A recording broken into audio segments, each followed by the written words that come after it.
ठेवल्याबद्दल मी त्यांचे पहिल्यांदा आभार मानतो. कारण का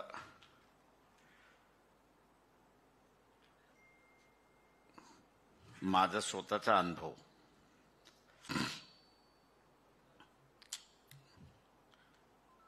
फुले शाहू आंबेडकरी संघटनेचा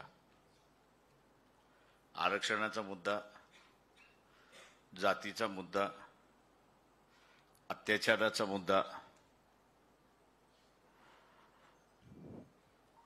या कक्षेच्या बाहेर जायला तयार नाहीत अशी असणारी परिस्थिती आहे. आणि त्याच मुद्द्यावरती तो घोळत असतो अशी परिस्थिती आहे.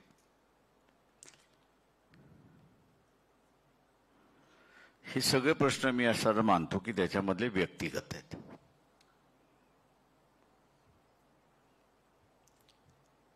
याच्यामध्ये सामाजिक प्रश्न काही दडलेत का तर असं मी मानत नाही. याचं कारण आहे की याचे सगळ्यांचे सोडवण्याचे मार्ग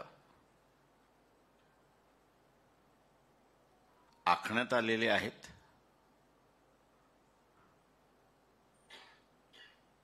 आणि त्या आखण्यात आलेल्या मार्गाप्रमाणे आपण गेलो तर आपल्याला न्याय मिळतो अशी असणारी परिस्थिती आहे.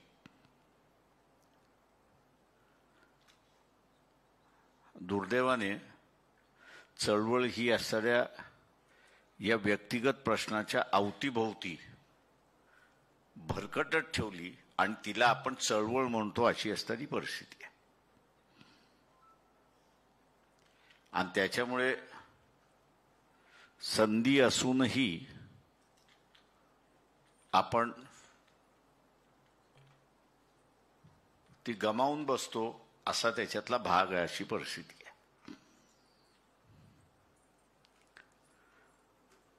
सत्ता ही म्हटली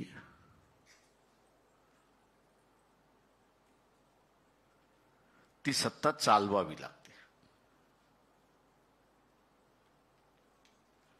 आणि ती सत्ता चालवायची असेल खोटं का होईना पण लोकांसमोर त्याची मांडणी होणं हे महत्वाचं आहे.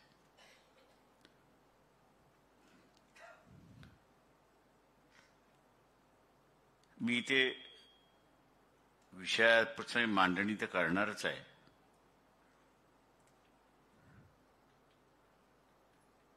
पण हा मी असं म्हणणार आहे की इथला असणारा एक गहन प्रश्न आहे.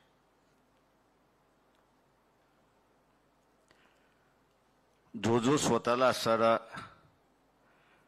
आंबेडकरवादी म्हणतो, बाबासाहेबांचा अनुयायी म्हणतो, ती बाबासाहेबांची जी पहिली हार आहे त्याला म्हणतायत मुंबईच्या मतदारसंघातली, मध्य मुंबईच्या मतदारसंघातली, ती ह्या प्रश्नाशी जुळलेली आहे.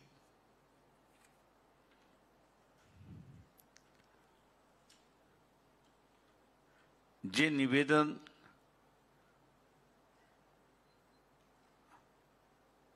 निवडणूक झाल्यानंतर बाबासाहेबांनी जे काढलं त्याच्यावरती असणारं त्यांनी कार्यकर्त्यांना एक असणारी चापराक दिली होती. एका अर्थाने मी असं म्हणतो. कारण त्यावेळेस मेहतांचा जो असणारा समाजवादी पक्ष होता त्याच्याबरोबर त्यांची राजकीय युती होती. आणि कार्यकर्त्याचं म्हणणं असं होतं की मेहतांचा जो कामगार होता किंवा त्यांचं जे मतदान होतं ते मतदान बाबासाहेबांना मिळालं नाही. बाबासाहेबांनी त्याच कार्यकर्त्याला पडण्याच्या पाठीमागची कारणं त्यांनी त्या ठिकाणी मांडली.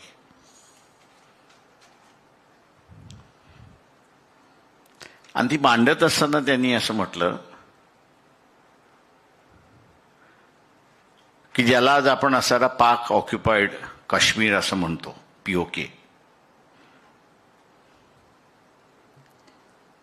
त्या संदर्भात बाबासाहेबांनी असणारं त्या काळी विधान केलं होतं. 47च्या त्या सगळ्या ह्याच्यामध्ये 47-48च्या परिस्थितीमध्ये बाबासाहेबांनी एक विधान केलं होतं की आणि ते नेहरूला त्यांना असा दोष देत होते की आपण पूर्णपणे काश्मीर ताब्यात घेतला पाहिजे होता. म्हणजे महाराज हरी शंकर यांच्या असणाऱ्या ताब्यामधला होता तो सगळाच आपण आपल्या ताब्यामध्ये घेतला पाहिजे होता आणि तो घेणं त्यावेळी शक्य होतं. पण त्यावेळेचे असणारे पंतप्रधान नेहरू पंडित जवाहरलाल नेहरू यांनी असणारं अर्ध्यामध्येच थांबलं आणि आपण असणारं युनोमध्ये जाऊ आणि तिकडनं हा प्रश्न सोडू. बाबासाहेबांचं म्हणणं वेगळं होतं. त्यांनी असं म्हटलं की एकतर घ्या नाही तर सोडा. एक तर पूर्ण घेतला पाहिजे नाही तर पूर्णपणे सोडला पाहिजे. अर्धवट घेणं आणि अर्धवट सोडणं अशी जी काही सरकारची भूमिका आहे त्याच्यामुळे देशाला येणाऱ्या कालावधीमध्ये त्याची किंमत मोजावी लागेल. आणि त्यांनी असा शब्दप्रयोग केला होता की नेशन विल ब्लीड, म्हणजे रक्तबंबाळ ज्याला आपण म्हणतो. येणाऱ्या काळामध्ये देश हा रक्तबंबाळ होत राहील अशी असणारी परिस्थिती आहे आणि ती आपल्याला दिसतेच आहे. आता या परिस्थितीला काँग्रेसचा विरोध होता. या परिस्थितीला असणारा मार्क्सवाद्यांचा विरोध होता. त्यावेळेची हिंदू महासभा होती त्यांचा विरोध होता आणि RSSचा विरोध होता. त्या बाबासाहेबांनी असं म्हटलं की मी जी भूमिका या POKच्या संदर्भात घेतली होती की एक तर पूर्ण घ्या नाही तर एक तर सोडून टाका.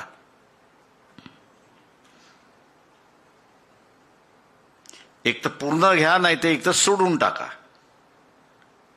हे अर्धवट जे घोंगडं लटकत ठेवलंय त्यामुळे असणारं देशाला रक्तबंबाळ केल्या जाणार आहे येणाऱ्या कालावधीमध्ये. आणि किती वर्ष चालेल ते म्हटले याचं सांगता येणार नाही.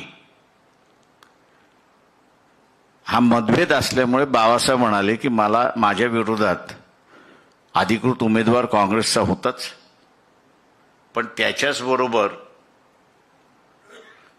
ज्यांना हे गोंगडं भिजत ठेवायचं होतं, RSS वाल्यांना जे भिजत ठेवायचं होतं, हिंदू महासभेला जे भिजत ठेवायचं होतं, कम्युनिस्ट पार्टीमधले डांगे जे होते त्यांना भिजत ठेवायचं होतं, त्या सगळ्यांनी एकत्र येऊन त्यावेळेस बाबासाहेबांना पाडलं.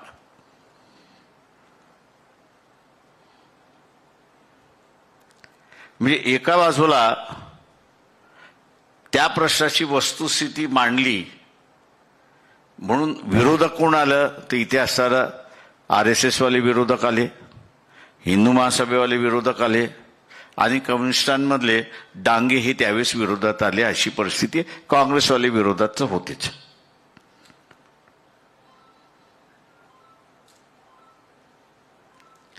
ज्याने कोणी असणारं थॉट्स ऑन पाकिस्तान पहिलं आणि दुसरं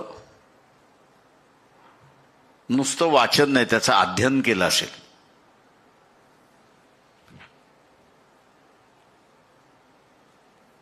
तर त्यांनी मुसलमानाच्या संदर्भातलं असणारं त्याच्यामध्ये विधान केलेलं आहे आणि त्याच्याच बरोबर त्यांनी त्याच्यातला फरकही केलेला आहे. राजस्थानच्या पलीकडे राहणारा असणारा जो मुस्लिम समुदाय आहे आणि भारतामध्ये राहणारा असणारा म्हणजे आत्ताच्या भारतामध्ये राहणारा मुस्लिम समुदाय, त्या दोघांचं त्यांनी एक वेगळेपण दाखवलं की भारतामधला राहणारा असणारा मुस्लिम जो आहे त्याच्यामध्ये जी संत परंपरा आपण या देशामधली म्हणतो ती त्यांच्यामध्ये सुफी पद्धत आलेली अशी परिस्थिती आहे. आणि राजस्थानच्या पलीकडे राहणारा जो आज पाकिस्तानचा भाग आहे त्यांच्यामध्ये सुफी नाही अशी असणारी परिस्थिती आहे.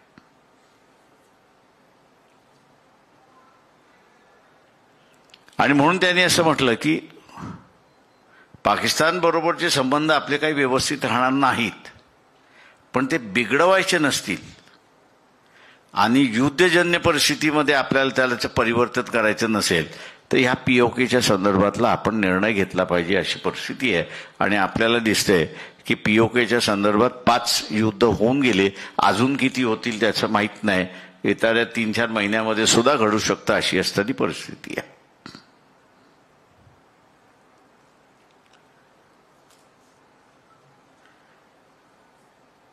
शेवटी मी असं त्याच्यामध्ये मानतोय, आणि तो म्हणजे हा की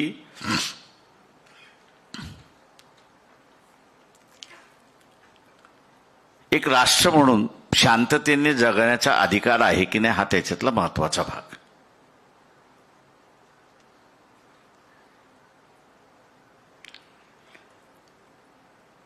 जे काही परराष्ट्र धोरण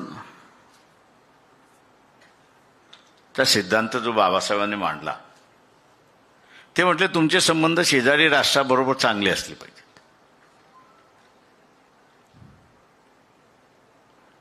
तिथे इजम आणण्याची गरज नाही.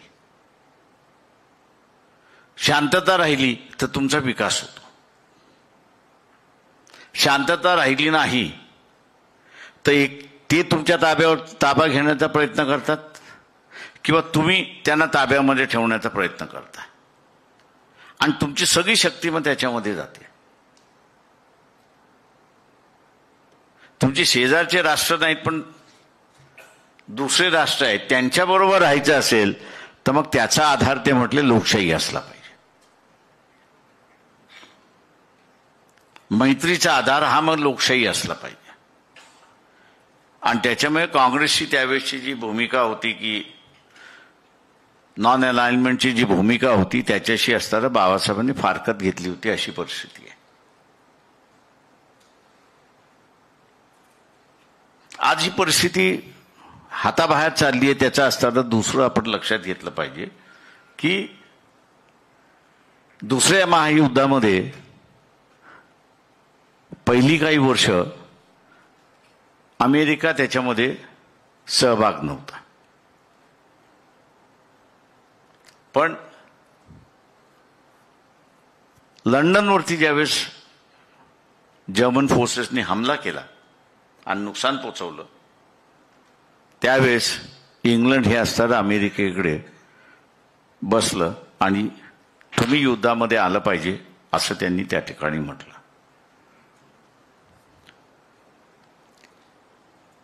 आपण गुलामीत होतो तेव्हा जगभराच्या गुलामीचा इतिहास याचे आपण विद्यार्थी असलो पाहिजे. मी दुर्दैवाने असं म्हणेन की इथला असणारा जो काही फुलेशाहू आंबेडकरी विचाराचा साहित्यिक आहे दोघांशिवाय मला असणारा तिसरा दिसला नाही. एक चिमणकर ते मला असणारा या विषयातले विद्यार्थी आणि मांडणी करणार होते आणि दुसरा एक कांबळे होता. दुर्दैवाने मी असं म्हणेन की फार लहान वयात 28 वर्षाचा तो असेल आणि त्या 28व्या वर्षामध्ये त्याचा स्वतःचा मेंदूवरचा ताबा गेला आणि तो भरकटत राहिला नाही. तर तो एक विद्यार्थी होता असं मी म्हणेन की त्यांनी बऱ्याच मोठ्या प्रमाणात जगातल्या गुलामाची भारतीय गुलामाचा आणि त्याच्याच बरोबर बाबासाहेबांनी कसं ह्या जगातल्या गुलामाची आणि भारतातल्या गुलामांची एक तुलनात्मक करत त्यांना सगळ्यांनी पाठिंबा दिला पाहिजे याची असणारी जी मांडणी केली होती ती कदाचित त्या ठिकाणी पुढे आली असती असं मी त्या ठिकाणी मानतो. म्हणजे बाबासाहेबांची भूमिका याचं समर्थन करणारा साहित्यिक अजून जन्माला आलाय, यायचा आहे, तो आलेला नाही. तो त्याचे स्वतःबद्दलचे रखाणे, अनुभव हेच तो लिहितोय, अशी परिस्थिती आहे.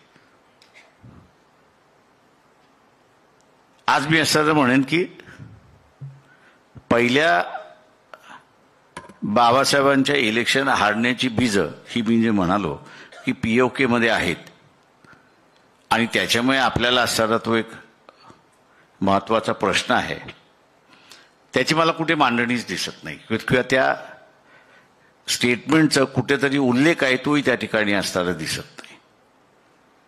आणि तो उल्लेख आपल्याला माहीत नसल्यामुळे, तो इतिहास माहीत नसल्यामुळे आपले विरोधक जे आहेत ते आज वरचढ चाललेले आपल्याला त्या ठिकाणी दिसत आहेत.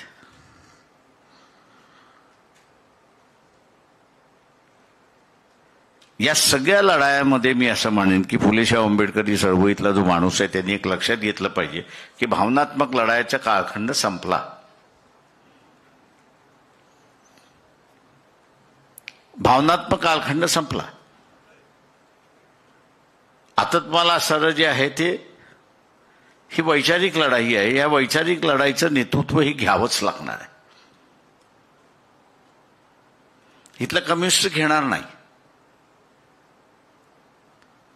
याचं कारण की कम्युनिस्ट आणि बाबासाहेब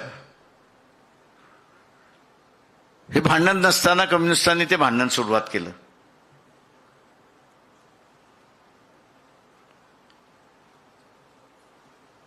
समाजवादी सुद्धा हे नेतृत्व घेऊ शकत नाहीत.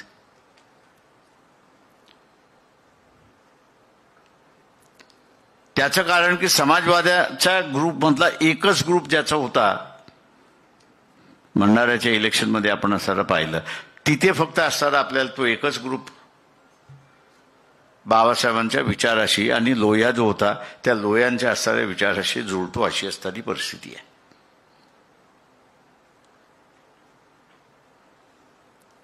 काँग्रेसवाले सुद्धा हे घेऊ शकत नाही, कारण का त्यांचं हे अपत्य आहे. आजची परिस्थिती जी आहे ती ही त्यांची अपत्य आहे. आणि म्हणून आज ज्यावेळेस असताना तुम्ही अर्धवट का सोडला तर त्याचं उत्तरच नाही त्यांच्याकडे.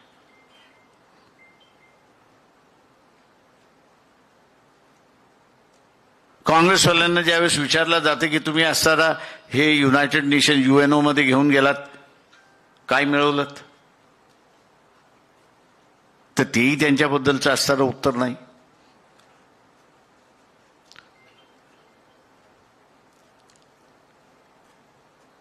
याचा जो आहे तो मूळ मार्ग आपण असणारा एक पहिल्यांदा समजावून घेतला पाहिजे, असं मी त्या ठिकाणी मानतोय. मी माझा लेख आल्यानंतर मला काही जणांचे प्रश्नही आले. लोकसत्तेमधला माझा लेख आल्यानंतर या विषयावरती मला काही जणांनी विचारलं, मग तुम्ही बाबासाहेबांच्या थॉट्स ऑन पाकिस्तानचं समर्थन कसं करताय? आणि तुमच्या लेखामध्ये तुम्ही असताना म्हणजे तिथे असताना बाबासाहेब पाकिस्तान निर्माण व्हावं म्हणून असं असताना ते सगळं थॉट्स ऑन पाकिस्तान मधलं लिखाण होतं. एका अर्थाने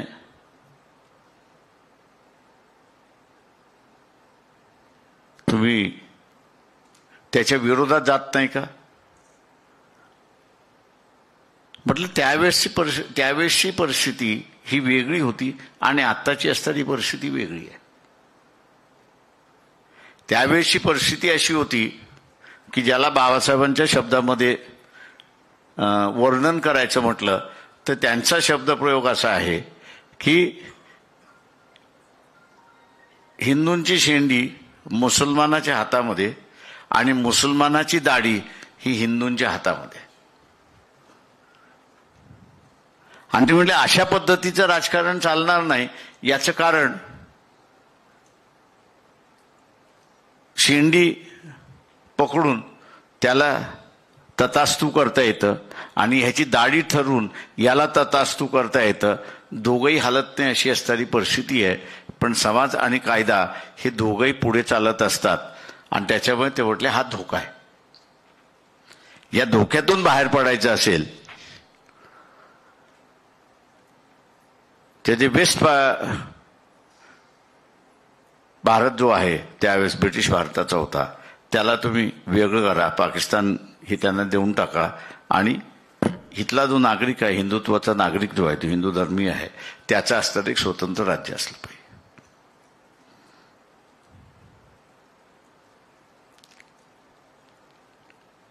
सावरकर बघा, अफगाणिस्तान पासून तर कन्याकुमारी पण भारताची सीमा असली पाहिजे. RSS आजही भोंगळ आणि त्यावेळेसही भोंगळ होतं. स्कूल ऑफ थॉट नाही. काँग्रेसवाल्यांना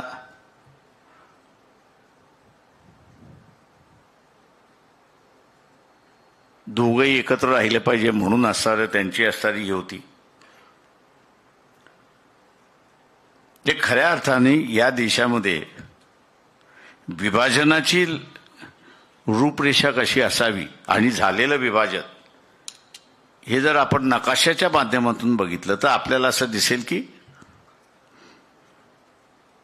या देशाचं निश्चितपणे काय व्हावं, ब्रिटिश राज्याचं निश्चितपणे काय व्हावं याची असणारी जी दिशा होती आणि संकल्पना होती ही बाबासाहेबांकडे.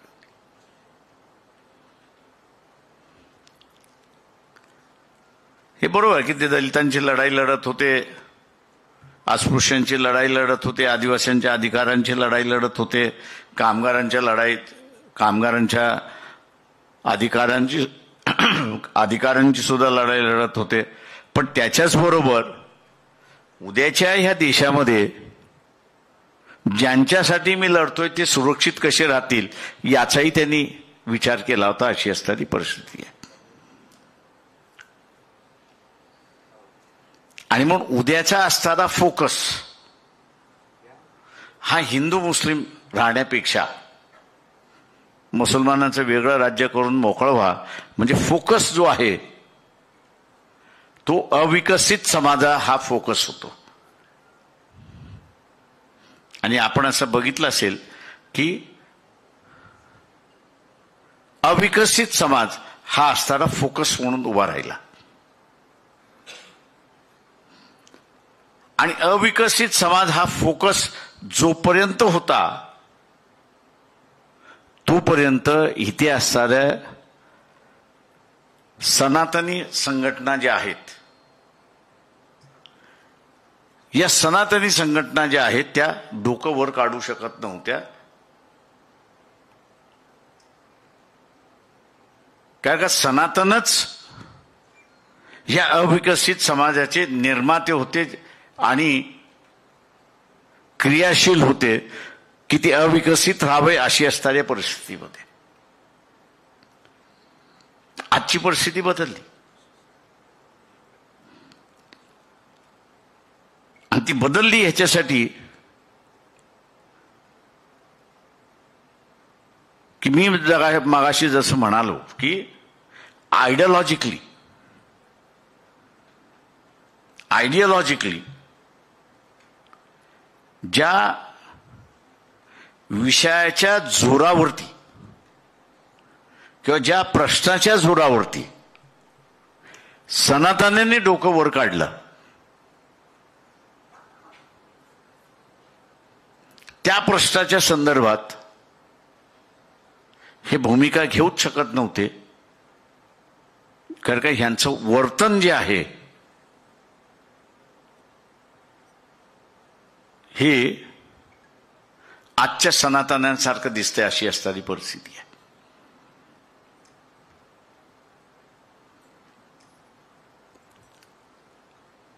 त्याच्यामुळे आज मुळमुळीत आपल्याला सगळंच राजकारण झालेलं दिसतंय. आणि ते मुळमुळीत झाले राजकारण याचं कारण असं आहे की काही बोलायला गेलं त्या चुकांचा पाडाच वाचल्या जातोय. तर तुम्ही हे का नाही केलं, तुम्ही ते का केलं, तुम्ही कशासाठी गेलात.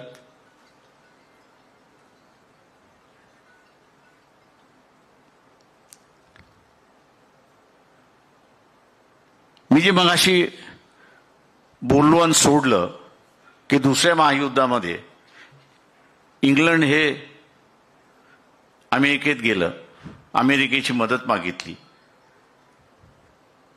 त्यास अमेरिकेने त्यांना सराट घातली की आम्ही तुम्हाला मदत करू, पण जगभराचं तुम्ही जे कॉलनायझेशन केलेलं आहे, वसाहतवादाचं धोरण जे तुम्ही स्वीकारलेलं आहे, ते वसाहतवादाचं धोरण तुम्हाला सोडवावं लागेल. त्या राष्ट्राला तुम्हाला असणारं स्वातंत्र्य द्यावं लागेल. आणि ते म्हणले भारताला तुम्हाला पहिल्यांदा स्वातंत्र्य द्यावं लागेल. ते जर तुम्ही कबूल करत असाल तर आम्ही तुम्हाला या अलोकशाहीवादी तत्वाच्या विरोधामध्ये आम्ही तुम्हाला पाठिंबा देऊ.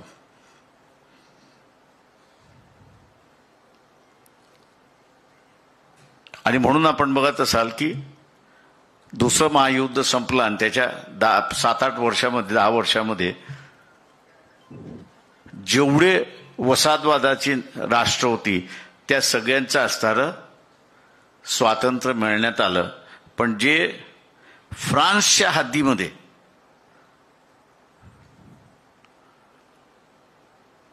वसाहतवाद होते त्याच्यातले आजही काही शिल्लक आहेत आणि काही जणांना त्यांनी असणारं स्वातंत्र्य, म्हणजे ज्या ठिकाणी त्यांना काबूमध्ये ठेवता येत नव्हतं त्या ठिकाणी त्यांनी असणारं त्यांचं स्वातंत्र्य दिलं. आणि काही जण अजूनही फ्रान्सच्या वसाहतवादीमध्ये आहेत, अशी परिस्थिती आहे. मी सांगण्याचा मुद्दा हा की बाबासाहेब त्यावेळेस म्हणत होते की हे जे नॉन अलाइनमेंट धोरण जे काँग्रेसने घेतलं होतं त्या काळी, याच्यापेक्षा जे आपल्या स्वातंत्र्याच्या लढ्याच्या स्वातंत्र्य मिळावं ह्याच्या बाजूने उभं राहिलं ते अमेरिकेबरोबर आपण मैत्री केली पाहिजे. त्या अमेरिकेबरोबर आपण असणारा मैत्री केली पाहिजे. आणि दुसरं बाबासाहेब म्हणत होते की चायनाचं पुन्हा वसाहतवादी धोरण आहे आणि या वसाहतवादी धोरणाच्या विरोधात आपल्याला उभं राहायचं असेल तर अमेरिकेची मदत ही आपल्याला लागणारच. मी दुर्दैवाने असं म्हणेन की त्यावेळेसच्या काँग्रेस लिडरशिपला देशापेक्षा, देशाच्या सुरक्षितेपेक्षा स्वतःचं महत्त्व वाढवणं हे महत्त्वाचं होतं. जगभराच्या राजकारणामध्ये आपलं महत्त्व कसं वाढेल याला महत्त्व देण्यात आलं. आणि याला महत्त्व देण्यात आल्यामुळे अमेरिकेने जो दोस्तीचा हात आपल्यासमोर केला होता तो आपण फेटाळला. प्रत्येक राष्ट्र हे असताना आपली सुरक्षितता पहिल्यांदा त्या ठिकाणी बघतं. अमेरिकेच्या हे लक्षात आलं की रशिया आहे एका बाजूला, चायना आहे दुसऱ्या बाजूला, या दोघांना जर आपल्याला बरोबरीने ठेवायचं असेल तर यांच्यावरती लक्ष ठेवणारं कोण नाही कोणतरी पाहिजे. त्यांनी भारताकडे हात पुढं केला, भारताने तो स्वीकारला नाही आणि नाईलाजाने त्यांनी पाकिस्तानला हाक घातली. त्यांनी अख्खंच कवटाळलं अमेरिकेला, अशी परिस्थिती आहे.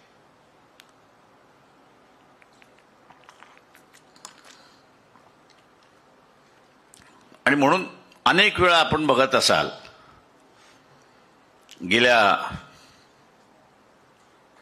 70 वर्षाच्या कालावधीमध्ये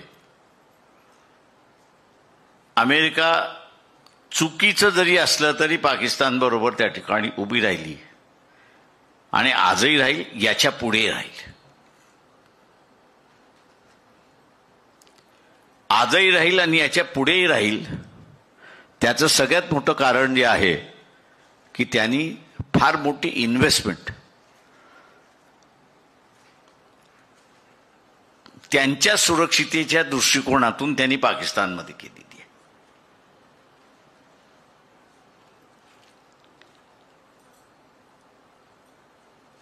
आणि म्हणून जे आहे परिस्थिती आपल्याला दिसते की अमेरिका हे पाकिस्तान बरोबर उभे राहते. आपलं वागणं कसं आहे ते मी आपल्याला सांगतो. आपलं वागणं कसं आहे ते मी आपल्याला सांगतो. RSS हे सगळ्यात चांगलं उदाहरण आहे. याच्यापेक्षा चांगलं उदाहरण नाही. त्यांचं बौद्ध चिन्ह आपण जर बघितलं तर हिटलरचं बौद्ध चिन्ह आहे, स्वस्तिक. ती एका बाजूला हिटलरला मानतात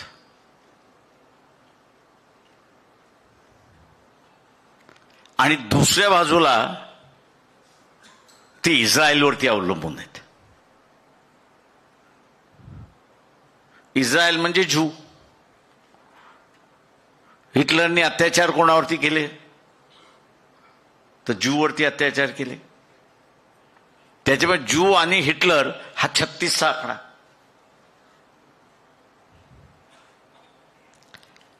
ज्यू आणि हिटलर हा 36चा आकडा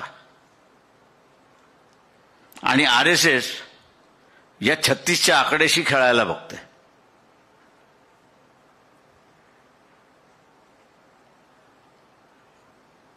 ना धरते नाझी शिल्लक राहिलेले न हिटलरचे नाझी RSS वरती विश्वास ठेवतात, ना असणारा इस्रायल जो ज्यूचा देश आहे तो असणारा त्यांच्यावरती विश्वास ठेवतोय.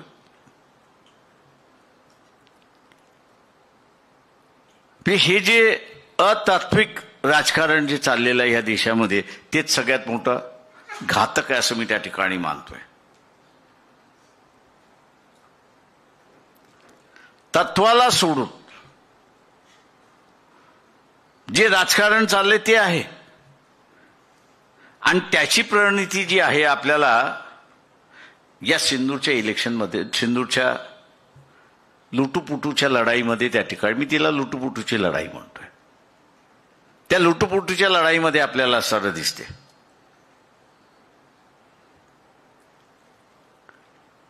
म्हणजे ह्या लुटूपुटूच्या लढाईमध्ये ज्यांच्याकडून आपण राफेल घेतलं, फ्रान्स हा आपल्याबरोबर उभा राहिला नाही.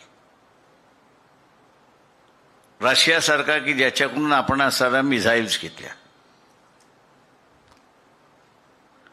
तोही ह्या लुटूपुटूच्या लढाईमध्ये आपल्याबरोबर नव्हता अशी परिस्थिती आहे.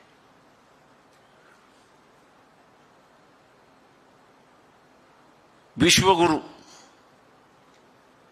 नरेंद्र मोदी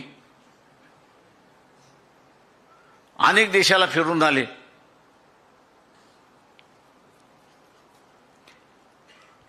हा करारनामा केला, तो करारनामा केला, ते केलं, अमुक केलं, एवढी मदत केली आम्ही. पण त्या मदत केलेल्या देशांपैकी श्रीलंका सुद्धा असेल आणि नेपाळ सारखा देश असेल किंवा भूतान सारखा असेल, तोही तुमच्या बाजूने उभा राहिला नाही.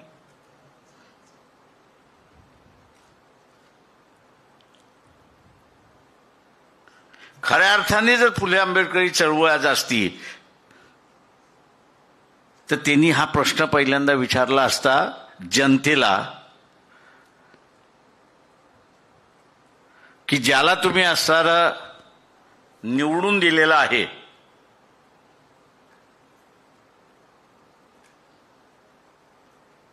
आणि ज्या RSSनी त्याच्यासाठी असणारा प्रचार केलेला आहे, तुम्हाला एक मित्र उभा करता आला नाही तो सांगा.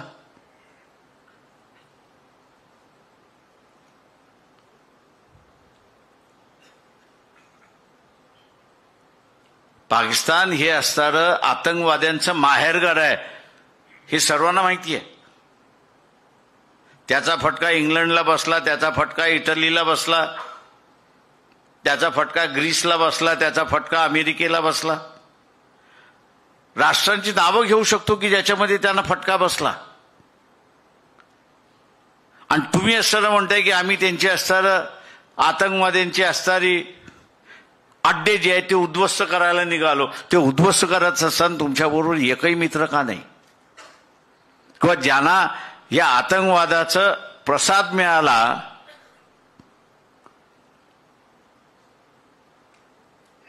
तेही राष्ट्र तुमच्या बरोबर नाहीत.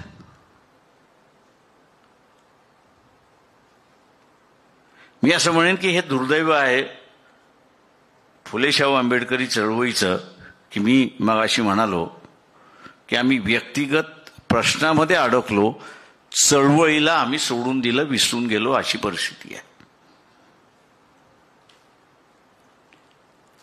ते महत्वाचे प्रश्न नाहीत असं मी म्हणत नाही. ते व्यक्तिगत प्रश्न असले तरी ते महत्वाचे आहेत. पण जे केंद्रित झालेलं आहे त्याच प्रश्नावरती पूर्णपणे जी केंद्रित झालेली आहे ती चुकीची आहे, हे आपण असं लक्षात घ्या. आणि म्हणून मी म्हणालो की अनेक वेळा आंबेडकरी चळवळीला, फुले शाहू आंबेडकरी चळवळीला संधी मिळाली, नेतृत्व करण्याची संधी मिळाली, ती संधी आपण स्वीकारली नाही, अंगावरती घेतली नाही, किंवा त्या दृष्टीने आपण कधी विचारही केला नाही, अशी परिस्थिती आहे.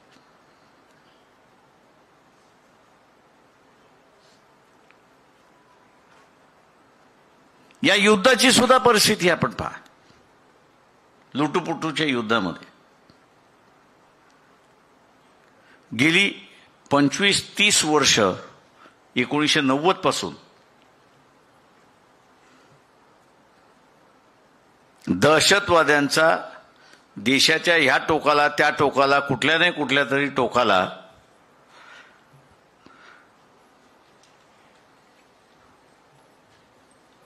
घटना घडतच आहेत.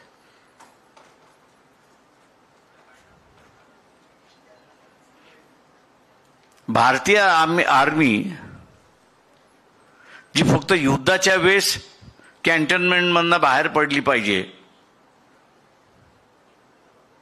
ती आज आपण बघत असाल की गेली 30 वर्ष ती कॅन्टोन्मेंटच्याच बाहेर आहे आणि बॉर्डरवरती बसलेली आहे.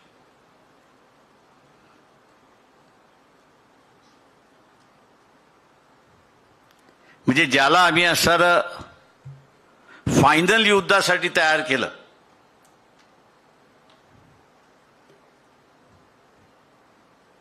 तू गेले 30 वर्ष फायनल युद्धच लढतोय, अशी परिस्थिती आहे. कुठंच रेस्ट नावाचा असणारा प्रकार नाही, अशी परिस्थिती आहे.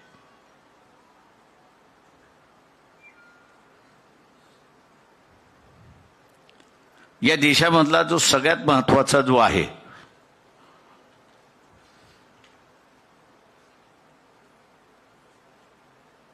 की हा आतंकवाद्यांचा, टेररिस्टचा इश्यू कायम संपवण्याची तुमच्याकडे संधी आली होती की नव्हती?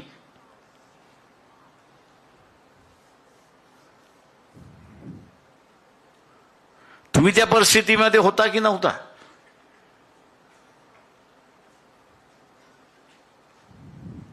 मी जसं म्हणालो, काँग्रेसवाले बोलणार नाहीत, समाजवादीवाले बोलणार नाहीत, कम्युनिस्टवाले बोलणार नाहीत, का त्यांचा इतिहासच त्यांच्या विरोधात आहे. त्यांचा इतिहासच त्यांच्या विरोधात आहे. आणि म्हणून मी म्हणत होतो तिथे की ही संधी आहे. संधी काही आहे की जशी अमेरिका इराणला ॲक्सेस ऑफ इव्हल म्हणून त्या ठिकाणी संबोधते, तशा रीतीने जग आज पाकिस्तानकडे बघत असताना की हे ॲक्सेस ऑफ टेररिझम आहे.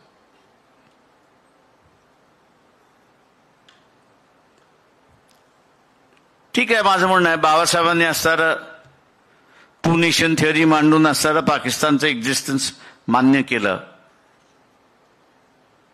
कशासाठी? तर गेले हजारो वर्ष या देशातला नागरिक जो आहे याच्यावरती राज्य परदेशातलाच माणूस येऊन करत होता, त्याच्यातून त्याची सुटका होते, म्हणून बाहेरच्याला बाहेरचं द्या आणि आतल्याला आतलं द्या, अशी असणारी भूमिका होती.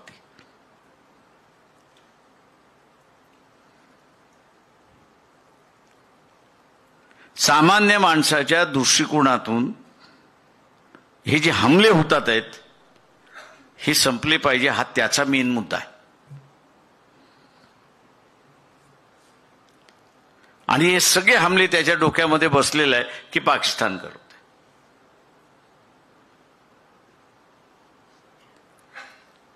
या युद्धामध्ये पाकिस्तान संपवण्याची संधी होती की नाही, हा त्याच्यातला महत्वाचा आहे.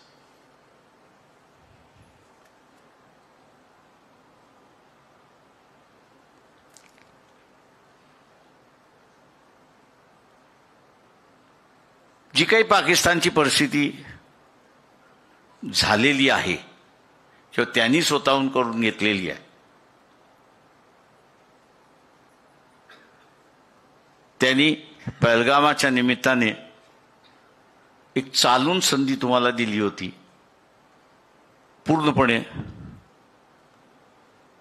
एक तर पाकिस्तानचं कंबर मोडणं किंवा एक पाकिस्तानचे 5 पाकिस्तान करणं. सिंधचा एक भाग, कराचीचा एक भाग, पंजाबचा एक भाग आणि बलुचिस्तानचा असणारा एक वेगळा भाग आणि नॉर्थ ईस्ट जो आहे त्याच्यातला असणारा वेगळा भाग. हा एकेकाळी जगाचा अजेंडा होता.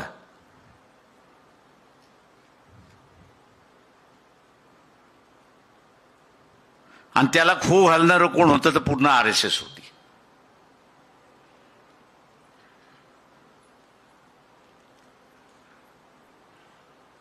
मुशर्रफ हे पाकिस्तानचे राष्ट्राध्यक्ष होते आणि आपल्या इथं अटल बिहारी वाजपेयींचं गव्हर्नमेंट होतं.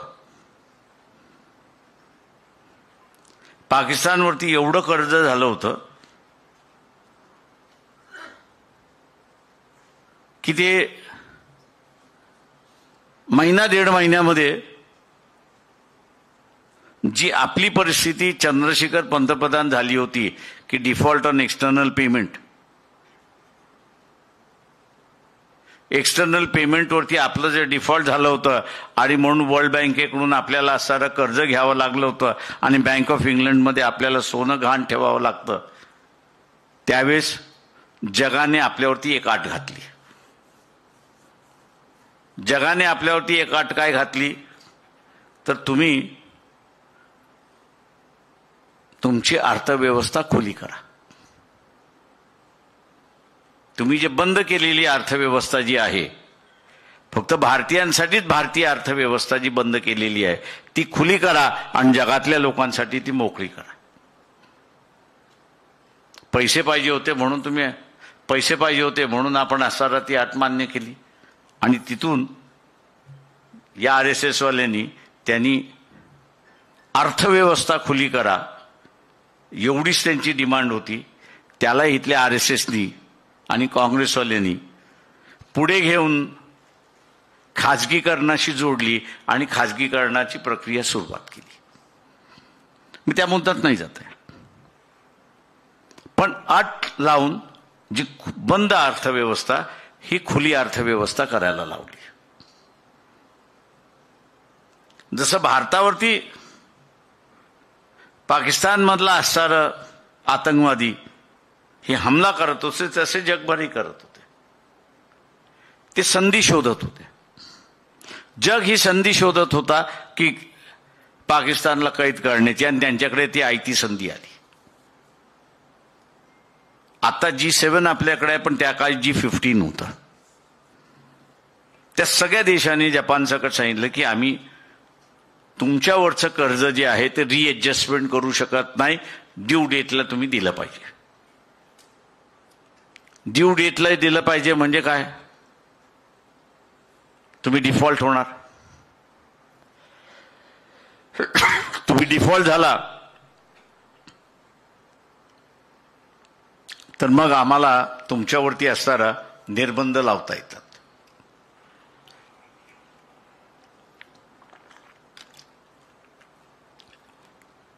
आम्हाला जे आहे ते तुमच्यावरती निर्बंध लावता येतात आणि निर्बंध लावले की मग आपल्याला माहिती आहे की आपले हातपाय गळून पडतात अशी परिस्थिती आहे. ती संधी त्यावेळेस मी पार्लमेंटमध्येच होतो आणि सगळ्यांना सांगण्याचा प्रयत्न केला, अरे बाबा पाकिस्तानकडे फक्त 39 मिलियन फॉरेन एक्सचेंज आहे, तुम्ही हे भेटू नका. ते डिफॉल्ट झाले की ते तुमच्याकडेच येतात आणि तुमच्याकडे आल्यानंतर तुम्हाला पाहिजे ते निर्बंध घालता येतात आणि शांतता पुन्हा प्रस्थापित होते. परंतु मुशर्रफ आला, जगभर त्यांनी पब्लिसिटी केली स्वतःची आणि जगामधलं एक वातावरण निर्माण करलं की 2 न्यूक्लिअर देश एकत्र येऊन शांतता करतात आहेत. तेव्हा जगभर त्यांनी असं स्वतःबद्दलचं ओपिनियन करून घेतलं की मला कर्ज सोडवण्यामध्ये वेळ देण्यात यावी आणि जगाने दिली.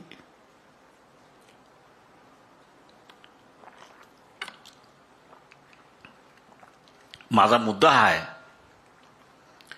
की ह्याही निवडणुकीमध्ये म्हणजे ह्याही लुटूपुटूच्या लढाईमध्ये तुम्ही ती परिस्थिती पाकिस्तानची करू शकला होतात की नाही. एअरफोर्सने जी काही परिस्थिती पाकिस्तानची केली होती ती वस्तुस्थिती आहे की पूर्णपणे त्यांच्या असणाऱ्या एअर डिफेन्सचा ताबा आपण घेतला होता.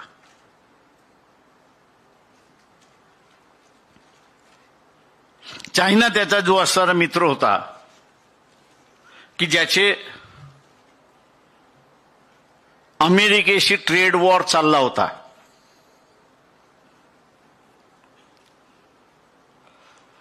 अमेरिकेचं मार्केट बंद झालं तर चायनाच्या हे लक्षात आलं होतं की आपली अर्थव्यवस्था बिघडणार आहे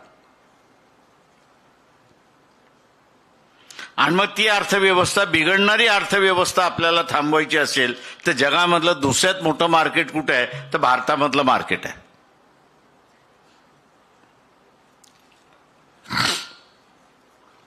ते भारताचं मार्केट आहे आणि म्हणून चायना असं म्हणाला की खरंच आपलं जर युद्ध झालं अमेरिकेबरोबर आणि आपण आता असताना पाकिस्तानला मदत केली तर भारतातलं मार्केट आपल्या हातातून जाईल. आणि म्हणून या लुटूपुटूच्या लढाईमध्ये सुद्धा चायनाने पाकिस्तानला मदत केली नाही, हत्यारं दिली, तो भाग वेगळा, पण मदत केली नाही.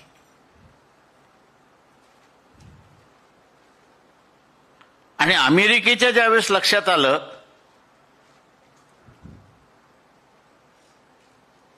की पाकिस्तान आपल्यापासून दूर गेलं होतं, आपल्यावरती चायनाचं नियंत्रण करण्यासाठी त्यावेळेस भारताकडे त्यांनी बरेच प्रयत्न केले पण आपण त्यांना हातच धरायला संधी देत नव्हतो. त्यांना पाकिस्तान पुन्हा ताबा मिळवण्याची संधी मिळाली, अमेरिकेने तो ताबा घेतला.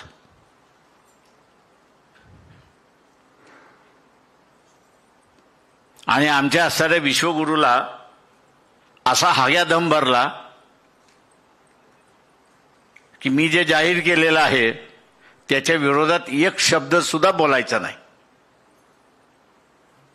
युद्धाची घोषणा तिथे झाली. आजही नरेंद्र मोदींनी युद्ध थांबले असं घोषणा केलेली आहे का तर नाही. कारण का याच्या गांडीतच दम नाही आहे की तो मोदीला तो ट्रम्पला अंगावरती घेऊ शकतो. ही संधी आहे आंबेडकरवाद्यांची, फुले शाहू आंबेडकरवाद्यांची संधी आहे.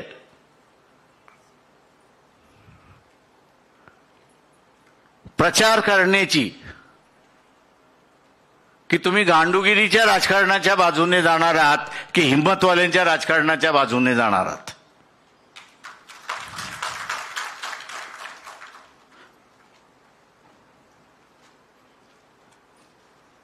एक हॅरल्ड रॉमेनचं असणारं एक फार चांगलं पुस्तक आहे, दी प्रेसिडेंट म्हणून.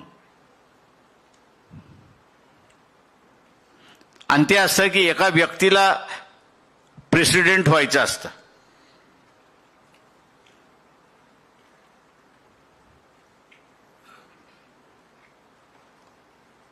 आणि त्या पुस्तकामध्ये असं त्यांनी म्हटले की संधी मिळाली आणि ह्यांनी वापरले आणि तो प्रेसिडेंट झाला. ही आंबेडकरवाद्यांच्या हातामधली असणारी संधी आहे. संधी काय तर दोन संधी आहेत.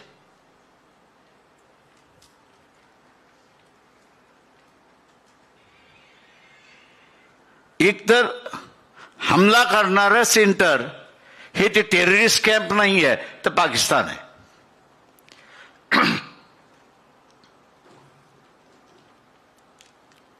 ते टेररिस्ट कॅम्प नाही आहे, ते फक्त तिथे ट्रेनिंग दिल्या जाते. हमला करणारे ते सेंटर नाहीत. हमला करणारा असणारं पाकिस्तान आहे. तुम्हाला पाकिस्तानची 5 शकलं काढण्याची संधी आली होती, तुम्ही का घालवलीत?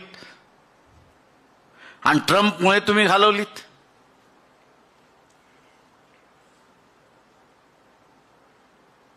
पब्लिकली तुम्हाला असणारा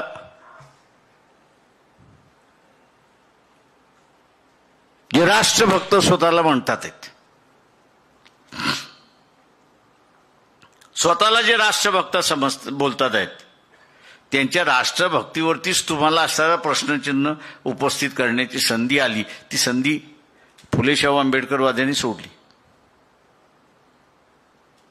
आजही आपण सुरुवात केली तर आपण असणारा त्या ठिकाणी हावी होतो, अशी असणारी परिस्थिती आहे.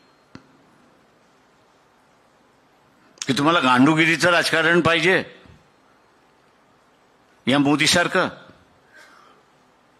की अमेरिकेने दम दिला आणि हे केलं.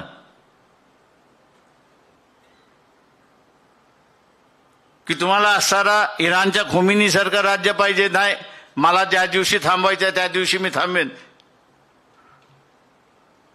आणि त्यांनी इस्रायलवरती बंबारडी सुरुवात ठेवली आणि शक्य झाल्यानंतर तो असणारा म्हटलं ठीक आहे आता मी थांबतो. ही संधी आहे.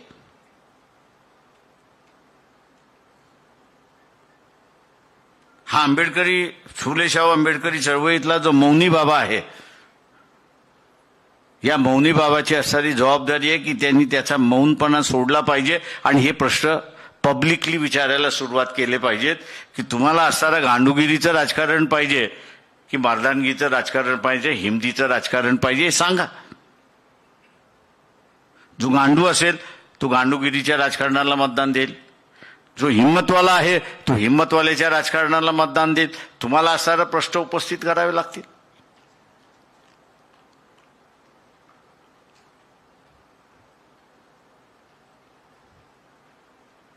संधी आली की तिचा उपयोग केला पाहिजे, हे माझं स्वतःचं तत्व आहे. तिथे माघार हटायचं नाही. जे होतील ते होतील, परिणाम होतील ते होतील, ते बघता येतील. पण ती संधीचा आपण उपयोग करणार नसू तर त्याचा उपयोग काय?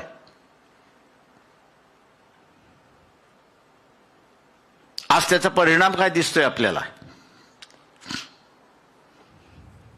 की नंतरच्या घडामोडीचा असताना त्यांनी विषय घेतलाय. चांगला घेतलाय मी असं म्हणेन. घडामोडी काय दिसतात आहेत आपल्याला? की एका बाजूला रशिया आपल्या बरोबर असायचा, आज रशिया आपल्या बरोबर उभा राहताना दिसत नाहीये, तर तो पाकिस्तान बरोबर उभा राहिलाय. तो पाकिस्तान बरोबर उभा राहिलाय. तो पाकिस्तानला मदत करायला तयार आहे. पाकिस्तानला का मदत करायला तयार आहे? तर पुन्हा हे गांडूगिरीचं राजकारण हे आपण लक्षात घ्या. गांडूगिरीचं राजकारण काय? तुम्ही पुतीनला ऐकून माघार घेतली नाही.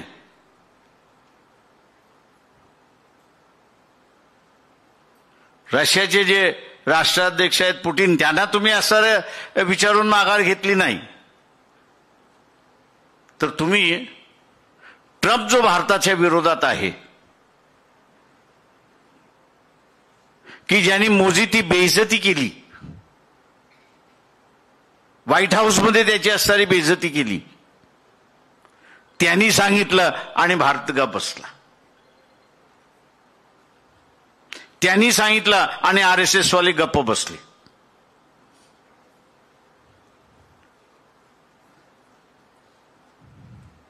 तेव्हा शंका कोणाच्याही मनामध्ये येते. शंका ही कोणाच्या मनामध्ये येते की हा माणूस, हे राष्ट्र आपल्या बाजूने उभं राहील की न राहील. का रशियाचं आणि युक्रेनचं युद्ध चालू आहे. युक्रेनला असणारी सगळी मदत अमेरिका आणि वेस्टर्न कंट्रीज त्या ठिकाणी देत आहेत. आज रशियाला मदत चायना करते.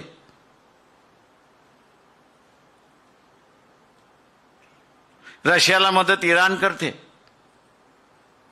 आपण त्यांना मदत करत होतो असं मी म्हणेन. का त्यांचं सगळं तेल हे भारत विकून देत होता त्यांना आणि युद्धाला लागणारा पैसा त्या ठिकाणी देत होता. आज शंका ही उपस्थित राहिली की रशियाचं तेल जे भारत विकून देत होता, उद्या पुन्हा ट्रम्पनी सांगितलं बंद आणि ह्यांनी बंद केलं तर आमचा असणारा लढण्याचा जो स्रोत आहे, लढण्याचा जो स्रोत आहे तो सगळाच बंद झाला. आणि हा लढण्याचा स्रोत बंद झाला तर मग मी लढायचं कसं. आणि म्हणून चायनाने रशियाला ज्यावेळेस सांगितलं की आपण असणारं आता पाकिस्तानच्या बाजूने उभं राहिलं पाहिजे, त्यावेळेस शांतपणे न काही बोलता रशिया हे पाकिस्तानच्या बाजूने उभं राहते अशी परिस्थिती आहे. राजकारणामधला आ बैल मुझे मार असं जे म्हणतात ते या लुटूपुटूच्या लढाईमध्ये आपण असणारा बैल उभा केला आणि तो आता आपल्या विरोधातच मारणार आहे.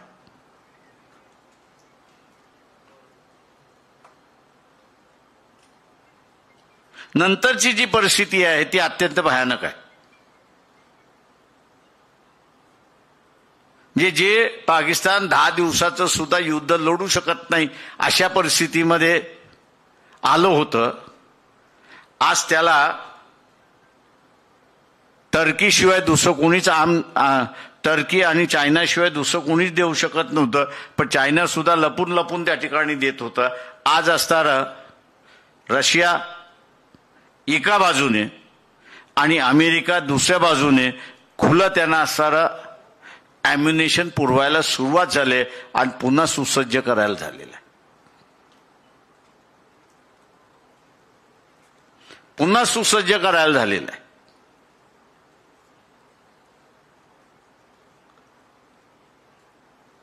या देशामधला सगळ्यात मोठा इकॉनॉमिस्ट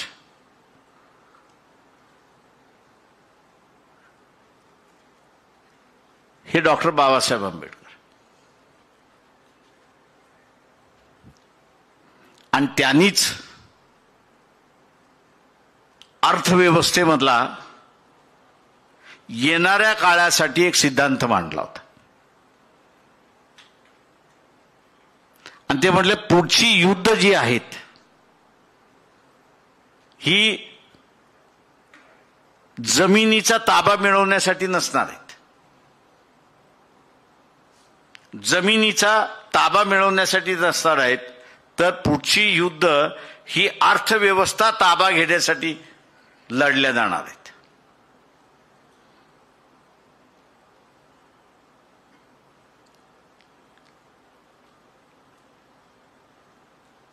देशाची अर्थव्यवस्था आपल्या ताब्यात यावी म्हणून असणारं युद्ध होणार आहे. आणि त्या ह्याच्यामध्ये चारित्र्यहीन व्यक्ती देशाच्या खुर्चीवरती बसला असेल तर अर्थव्यवस्थेवरती ताबा मिळवणं अत्यंत सोपं आहे.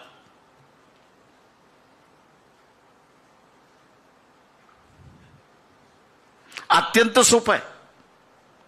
त्याचं चारित्र्य दाखवा आणि आम्ही जे करतोय त्याला मान्य करून घ्या.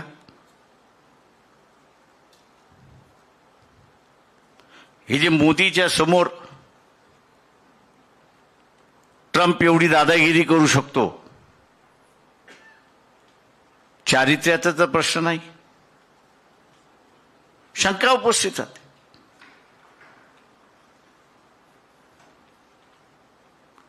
की युद्ध तुम्ही जिंकायला आलेला आहात. 71ची असणारी इंदिरा गांधीचं स्टेटस हे तुम्ही मिळवू शकता. तिने बांगलादेश निर्माण केला, संधी मिळाली तिने बांगलादेश निर्माण केला.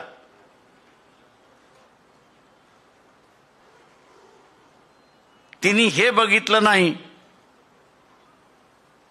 ईस्ट पाकिस्तान वेस्ट पाकिस्तान या दोघांमधलं 4000 किलोमीटरचं अंतर आहे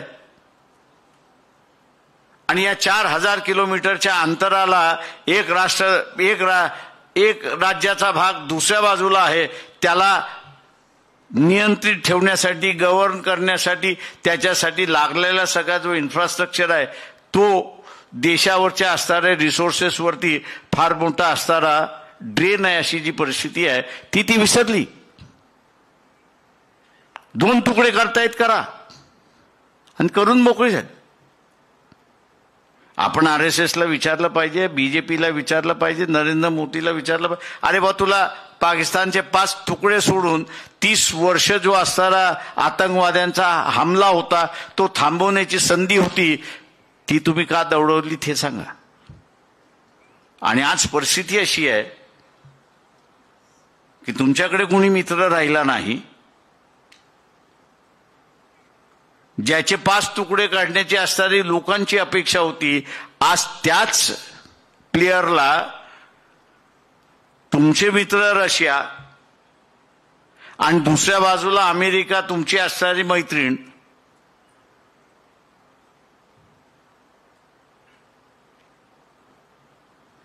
हे तुमच्या विरोधक जे पाकिस्तान आहेत त्यांना हत्यार द्यायला सुरुवात झालेली आहे, आधुनिक हत्यार.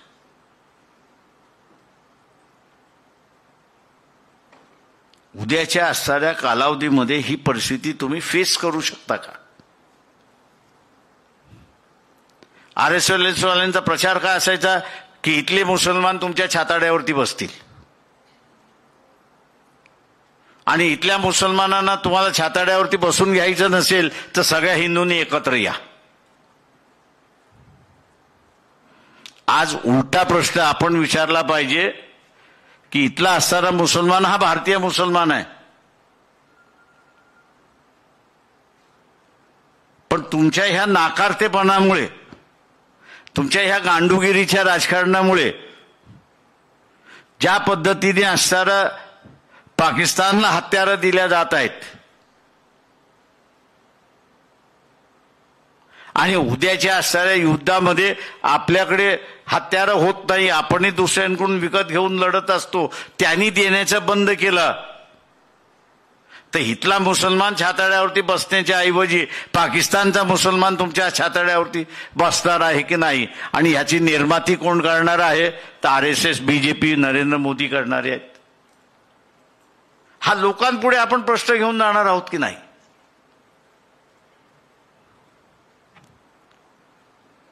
काँग्रेसवाले घेऊन जाणार नाही याची मला खात्री आहे. मी जसं म्हणालो,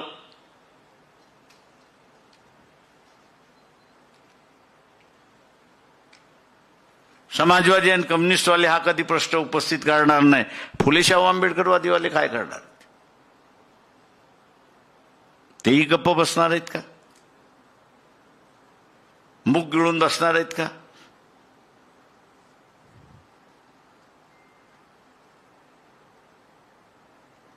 आत्ताचा जो कालखंड आहे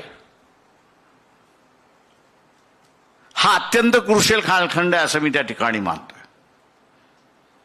काल रात्री बरेच संपादक आणि सिनियर नागपूरमधले जर्नलिस्ट आम्ही सगळे बसलो होतो. त्यांनी मला विचारलं की तुम्ही हे म्हणताय यायला आम्हाला शक्य होईल की नाही माहीत नाही, पण तुमचं रीडिंग काय आहे. मी त्यांना म्हटलं होतं की थॉट्स ऑन लिंग्विस्टिक स्टेट्स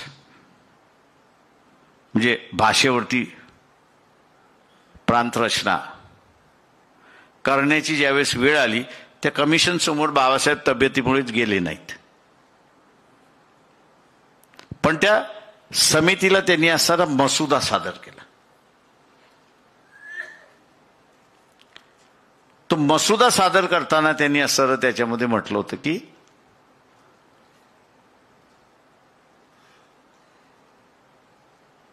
तुम्ही भारतामध्ये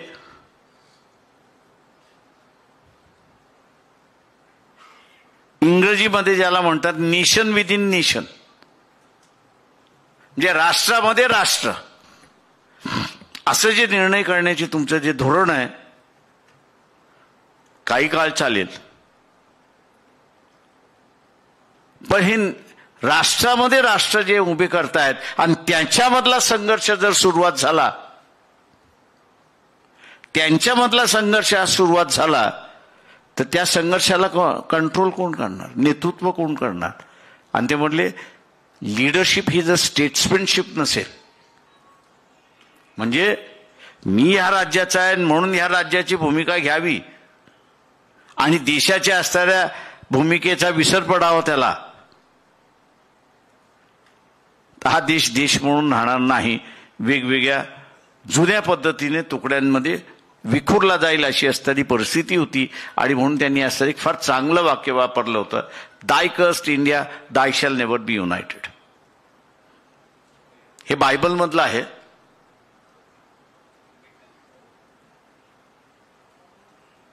आणि त्यांनी त्याच्या पुढे लिहिलं की I wish this does not happen, म्हणजे हे अशी परिस्थिती भारतामध्ये येत नाही.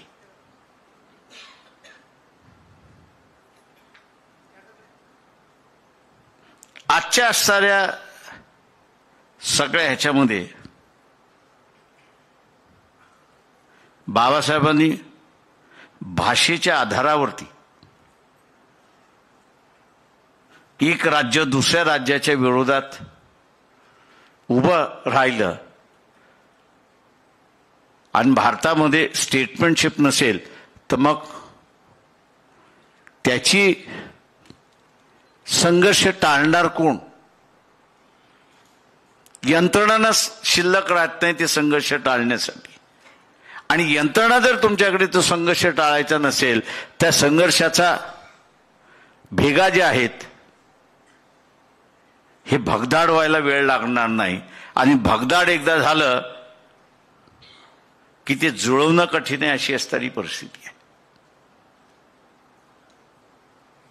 आता तेच आपण केलंय. सांगता आलं पाहिजे आपल्याला की इथल्या असणाऱ्या मुसलमानांना हा आमच्या छाताड्यावरती बसेल म्हणून त्याला असणारं एक विलन करून आपण बसून झालं, त्याला विलन म्हणून आपण असणारा बसवलेला आहे. आता ह्या विलनपणातून त्याला सुटका आपण द्यायलाच तयार नाही आहोत.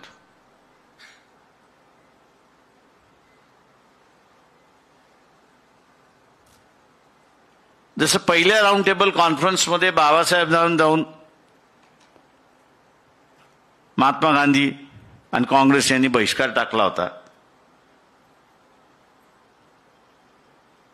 तेव्हा राजांनी असणारा इंग्लंडच्या राजांनी असणारा बाबासाहेबांना विचारलं होतं की व्हॉट डू यू थिंक, तुम्हाला काय वाटतं.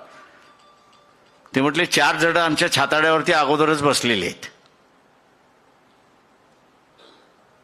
जातीच्या स्वरूपातले 4 जण आमच्या छाताड्यावरती अगोदरच बसलेले आहेत. तुमचं राज्य हे 5वं आहेत की जे आमच्या छाताड्यावरती बसलेले आहेत. किंवा तुम्ही आम्हाला जर स्वातंत्र्य मिळालं तर आमच्या छाताड्यावरचा 1 माणूस कमी होईल, म्हणजे आम्हाला 4 जणांशी लढायला मोकळं होता येतं. 4 जणांशी मग आम्ही लढायला मोकळे आहोत. आज तुम्ही 5वे जे आमच्या छाताड्यावरती बसलेले आहात त्याच्यावर 5 जणांची गठ्ठी झालेली आहे आणि आम्ही लढू शकत नाही अशी परिस्थिती आहे.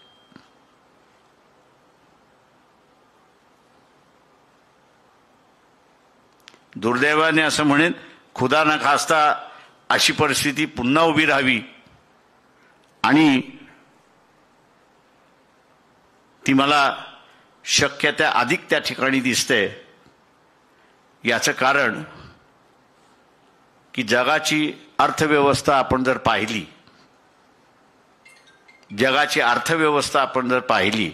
तर ही जगाची अर्थव्यवस्था हळूहळू कोलमडत चाललेली आहे. आणि ती कोलमडत चालली आहे याचं कारण ज्याला इंग्रजीमध्ये डेमोग्राफी आपण म्हणतो तिच्यामधला फार मोठा बदल व्हायला लागलाय. त्या डेमोग्राफीमधला फार मोठा बदल व्हायला लागलाय. आणि तो काय व्हायला लागलाय की म्हातारी माणसं फार संख्येने झालेली आहेत आणि तरुण माणसं कमी झालेली आहेत. तरुण माणसं कमी झालेली आहेत जगभर आणि म्हाताऱ्यांची संख्या वाढलेली आहे. आता म्हाताऱ्यांचा वर्ग हा इंग्रजीमध्ये ज्याला बाईंग क्लास म्हणजे विकत घेणारा वर्ग हा नाही, का त्याच्या सगळ्या गरजा पुरून झालेल्या आहेत. इंग्रजी भाषेमध्ये सांगायचं झालं तर तो रिप्लेसमेंटचा क्लास झालेला आहे. आर्थिक दृष्टिकोनातून तो रिप्लेसमेंट म्हणजे घरात फ्रीज आहे, एकदमच खराब झालं तर बदला, नाही तर स्क्रू लावा आणि चालू द्या. त्याच्यामुळे तो विकत घेणारा वर्ग नाहीये. नवीन वर्ग जन्मालाच आला नाही म्हणून त्याचा संसार सुरुवात झाला नाही, आणि त्याचा संसार सुरुवात झाला नाही म्हणून तो कन्झ्युमर आयटम मधला बायर क्लासच झाला नाही. त्याच्यामुळे अर्थव्यवस्थेमधला ज्याला आपल्याला म्हणता येईल की रिसेशनची कालखंड हा सुरुवात झाला. रिसेशनचा असणारा कालखंड सुरुवात झालाय, पण ती भारताची परिस्थिती नाही.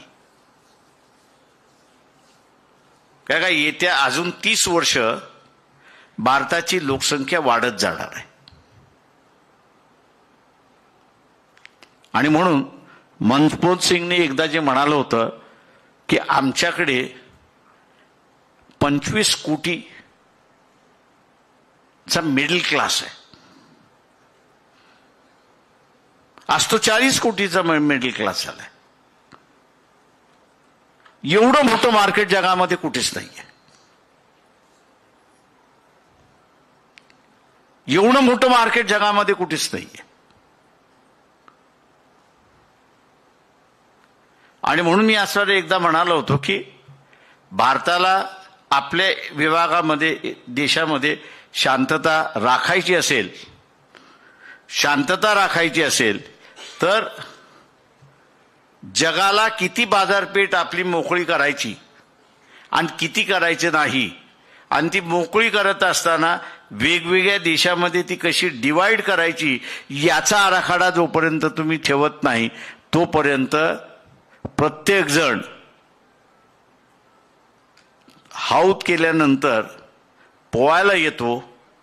तशा रीतीने हा कन्झ्युमर क्लास आहे तो आपल्याकडे आला पाहिजे, तो आपल्याला मिळाला पाहिजे, या दृष्टिकोनातून त्याचे प्रयत्न राहणार. आणि तिथेच मी असं म्हणतोय की जी ट्रम्पनी जी आता असताना संधी घेतली, पाकिस्तानला चायना मदत करत नाही हे लक्षात आल्यानंतर अमेरिकेने जे असताना पाकिस्तानला पुन्हा कवटाळलं आणि मोदीला दम देऊन सांगितलं की बंद कर, मी इकडनं अनाऊन्स करतोय की इथला असताना सीज फायर झालेला आहे, तोंड उघडलंस तो तुझं चारित्र्य बाहेर काढल्याशिवाय राहणार नाही, ही जी धमकी दिली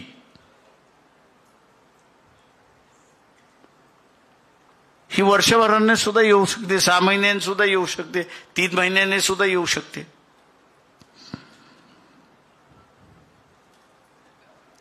आणि आता त्याची गरज मोठी पडलेली आहे.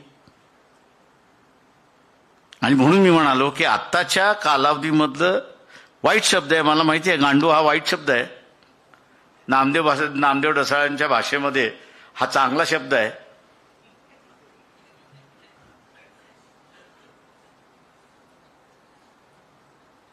तुम्हाला ज्या शब्दामध्ये हितली व्यवस्था सामान्य माणसापर्यंत सांगता येते ते शब्द वापरायला आपण कधी घाबरता कामा नये.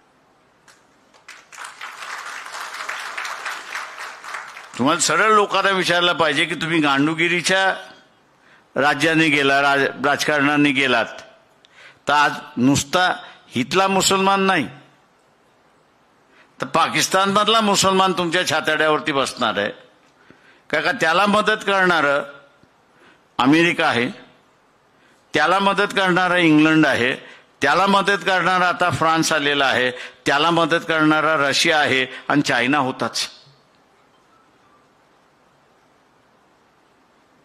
तुम्ही ह्या सगळ्यांशी एका वेळेस लढू शकता का?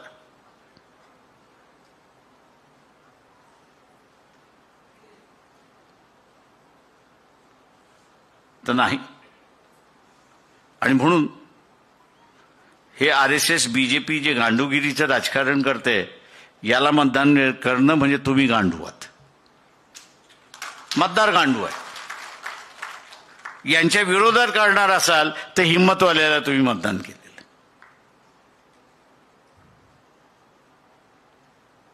राजकारणामध्ये मी नेहमी मानत असतो बाप तरी दाखव, तो दाखवता येत नसेल तर श्राद्ध घालून मोकळा होऊन जा.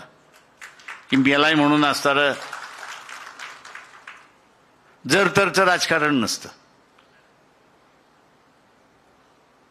जर तरचं राजकारण नसतं. आणि म्हणून अशा व्यवस्थेमध्ये आल्यानंतर माझं म्हणणं आहे की फुले शाहू आंबेडकरी चळवळीने लोकांसमोर जी वस्तुस्थिती आहे ती निर्भयपणे त्या ठिकाणी मांडली पाहिजे. लोकांना काय वाटते ते वाटू द्या ना. मी लोकसत्तेमध्ये हा शब्द माझा नाहीये. 9 तारखेला ज्यावेळेस ट्रम्पनी तिथनं घोषणा केली ती माझ्या कानापर्यंत सुद्धा आली नव्हती, पण बॉर्डरवरती एक सोल्जर जो होता, त्याचं नाव सांगत नाही, कुठे होता तो नाही सांगत, त्याचा मला फोन आला आणि मला म्हटलं ये गांडूगिरी का राजकारण बंद कर दो ना.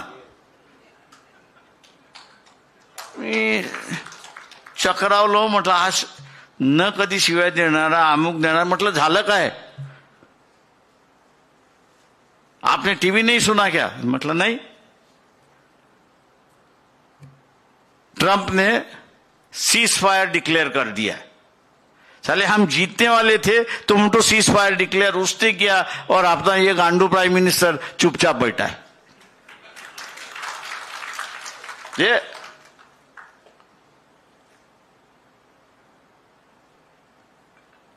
त्या आर्मीवाल्याला सुद्धा वाटत होतं साला 20 वर्षाच्या ह्या दर दिवसाच्या कटकटीमधनं मी सुटतोय आता.